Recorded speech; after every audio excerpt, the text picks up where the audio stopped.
Үстүбүздөгү жылы курулуш иштери 2015-2016 жылдары башталып, бирок токтоп турган 720 орундуу Разаков орто мектеби, Алымбек Татка муниципалдык аймактык башкармалыгынын Ирригатор көчөсүндөгү 275 орундуу орто мектеби, Мээркан айылындагы Түлөбердиев атындагы 225 орундуу орто мектеби, эл аралык талапка жооп берген Заманбап күрөш залы жана Сүйүнбаев атындагы стадиондун отургучтарынын үстүн жабуу менен ФИФАнын талабына ылайык гибриддик футбол талаасынын курулуш иштери бүткөрүлүп, пайдаланууга берилди.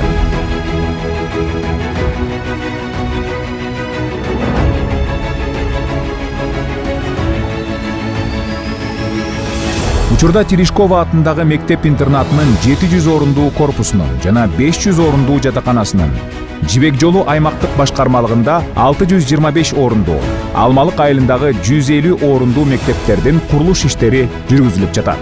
Мындан тышкары бүгүнкү күндө Мээрим Сейил багынын аймагына ФИФАнын талабына ылайык келген гибриддик футбол талаасын куруу иштери жүрүп жатат. Мамлекеттик жеке өнөктөштүк долбоорунун алкагында эл аралык талапка жооп берген Дельфин ден соолукту чыңдоо борборунун курулушу жүргүзүлүүдө. Бюджеттен тышкаркы каражаттарды, гранттарды тартуу менен бир катар инфраструктуралык долбоорлор ишке ашырылып жатат. Алардын айрымдарын атап өтсөк, үстүбүздөгү жылы Ош шаарынын Борбордук аянтын Сатылганов атындагы эс алуу багында жайгашкан жайкы театрды реконструкциялоо иштери аяктап, пайдаланууга берилди. Учурда Ак Буура дарыясынын 2 жээгин оңдоп түзөө жана көрктөндүрүү, Навои Сейил багынын бир бөлүгүнө эс алуу жайын куруу иштери жүргүзүлүүдө.